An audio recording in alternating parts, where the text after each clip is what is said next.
This is Gerald Overmars. It's about time that we explain a word where you can see, where you can sense, where you can understand why letters have a meaningfulness within a word. And this one is an easy example to understand, and I also build it up that it is also and becomes easy enough to understand the word, which is PEAR. But I will also compare it to the other word, PEAR, written differently.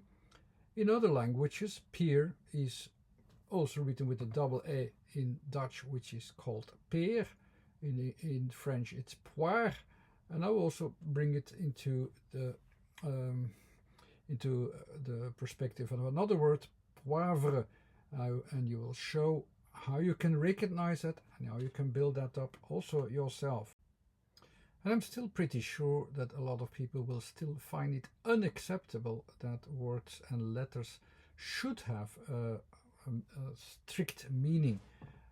On the other hand, I could build it up a bit more carefully, a bit more, so that you can also understand what you understand. So I will go from there a little bit. Everybody will have some kind of which I call deliberate synesthesia that can make a match between what it hears and how it would look like or how it would be associated. In the tones that we hear in speech, we hear actually three different kinds of tones, and I will emphasize those. And these three kinds of different tones are also the three kinds of focuses that you use. A couple of sounds have a real deeper foundation, so they have a body, let's say. They bring you down, and you'll have the feeling that you can grasp them very well, can hear them very well, distinguish them very well. They are about what we are talking about, the objects, the subjects, the physical elements are there. A few other things are in the communication. They go forward, they push you forward, and so on, the second category. And there's also a few tones that are more in the higher region, and every tone has some sort of feedback as well. The feedback tones on top. These three everybody can distinct. Actually, the three categories of the letters are those.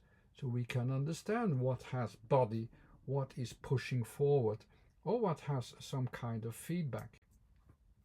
And I show you with two different letters what they could mean, and with a certain amount of physical body that you have underneath, so everybody can understand when it has a full body, a full mass there, it has some sort of physicality. Otherwise, the tones might be dominating within that feedback process, within these higher tones which vibrate as well. We can understand that, and if we associate them as such, which we unconsciously do, we also behave differently to them. If they are more physical, we get a grip on them very easily. If it's more about feedback, we have to listen a bit more carefully. What do we need to give attention to? Everybody can understand these things. These are the two differences, the two main focus that still everybody can understand. And what about the letters that I will use now as an example of these differences? I will start with the maximizing of the body also that a sound has, is the B. You hear it already, it has body, it blows up with more body, it becomes more physical as well. If the B is involved, the other letters also will get more body. That's what will happen. Now you can imagine it. With the P, again, this is the less emphasized B. Actually, it's almost like a leftover. It's still physical, but it's almost like the leftover, and it will become dependent on that whole process, on another process, on the processes also within the region of the feedback. So it is less physical. It is still pushed, like it's pushed, but it's pushed less. It's pushed on top. It's pushed with some physicality in the end of a process. You can understand. So here you have already a visible association, that you can keep a track of it and keep understanding it. You have this B with its full body of becoming, and the P also becoming, but depending on the higher region of the feedback process. It still has some body, but that's the end result. That's only at the end of also some responses and so on. Even the B has this responsive thing, but the P is only with the leftover of responses. It's not responsible itself. It is going towards a response.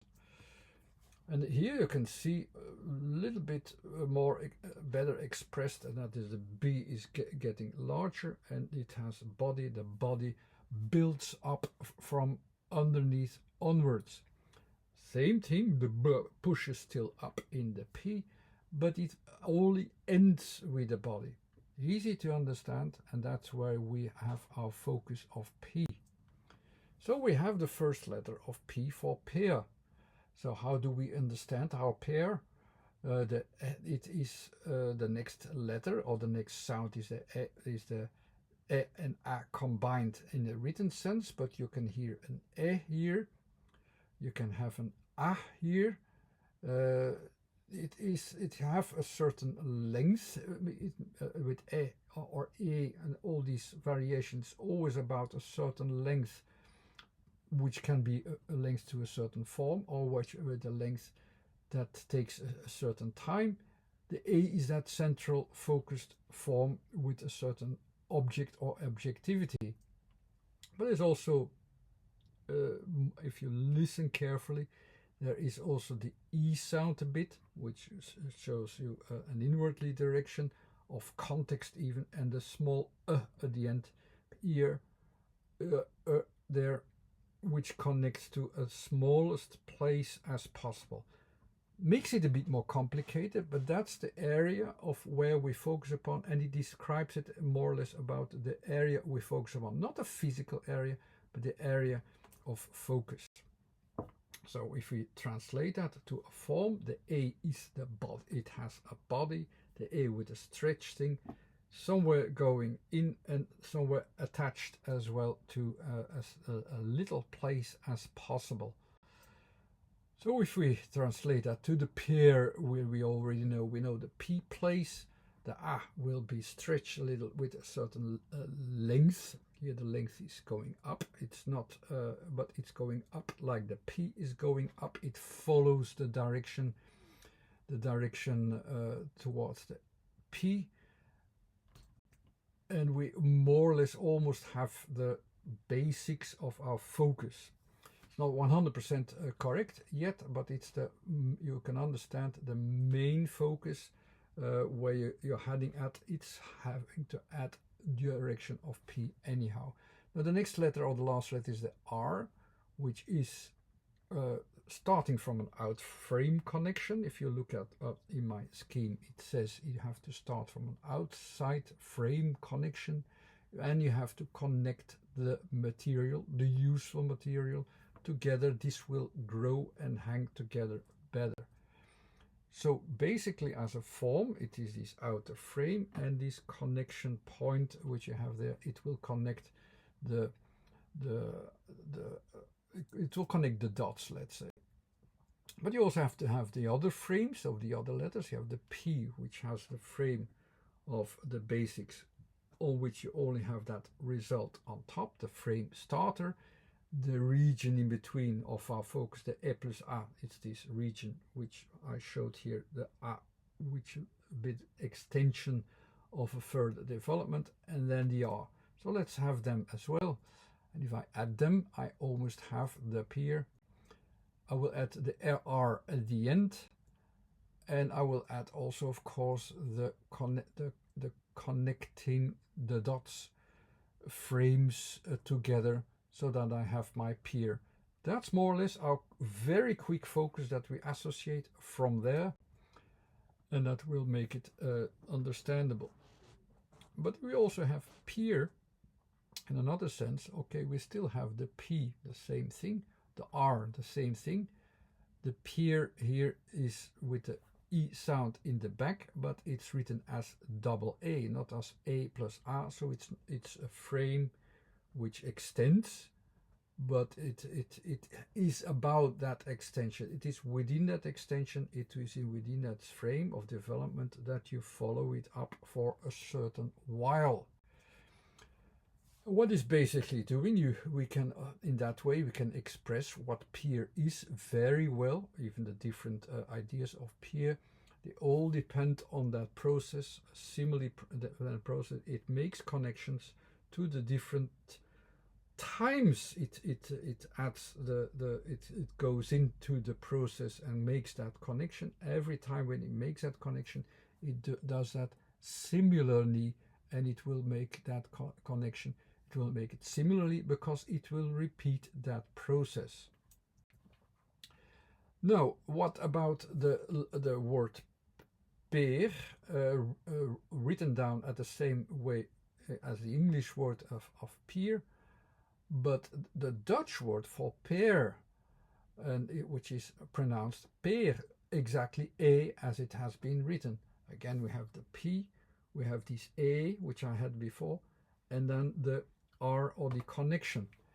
Now, we already have the PEAR, but there is a slight difference. We don't have that frame which is stretched, but you more have the two, you have more two layers, or two dependent layers, or two different layers of timing, the two timings in the process. That's how you have to see that. Now, it's all dependent on P, the physical thing which is happening there in that frame of focus, which is A. A means timing, but because of it's a process, you have here, and the double A, in a way you have two different timings. And so accidentally, it's not a proof, but you have in a PEAR also different timings with the most with the most body underneath. This is more like the B, and the P is that top, which gives you a bit more attention. It is a process with different timings. In that way, it still fits, even though it describes a thing differently. The different timings in the process takes care that it has shows different variations in the form. So of course you have this. If the body is emphasized as B, then you have much more the form underneath, which will be dominating. Here the process is dominating, so what will be focused more upon is that P, the top layer there, where the PEAR also hangs together with a connection point. The POIRE, as a French word, is focused differently. It has different, let's say, focal points. The focal points are the vowels. The vowels are not a physical object. It's more about where will I look at, which region will I look at. If it's O, it's about the full object with all of its surroundings. It's the full space around something. E is where it comes in. So O and E, even it's pronounced differently, is that focus of the full thing, and something comes in, and I have again that connection point, that, and with a process underneath. That's where the POIRE in there exists and comes to form via that process over time as well, in the end, with that E at the end. There's another word, and I thought in the beginning that I was a bit too quick, and I thought, okay, PEAR in French is POIVRE. No, the V doesn't have to be. And when I wrote it down here, when I designed it first with the V, I thought that's strange. It shouldn't be there. There's this distribution of material, which in that, because of the P, will be unevenly distributed. But it's about material. The PEAR that is not so important to focus on the material that is that you're looking at, and how it is distributed. It's not like that. And then I realized, POIVRE is not a PEAR, but it's the black pepper. And when I have the E or the insertion of a point of access point there, and I evenly distribute it that way as material there, you can almost recognize the poivre, and you understand why poivre is a good word for what it means, and that it fits with poivre much more, of course, than that. I hope you get a sense of how the letters hang together. I gave you some examples that were easy to understand, to build up, and also easy to understand the principle that we can hear the differences and we hear the feedback process, how much body is there, how much feedback process, how much are we dependent on that, and that all relates to the form. The vowels are more the global focus, the physical characters, the consonants are more about what is really happening there and what is the real physical focus, and that should have been clear as well. There's some books to prepare you if you like. There's a website too that you can watch with all the videos, and there's a Facebook page if you like. Thanks again. Bye.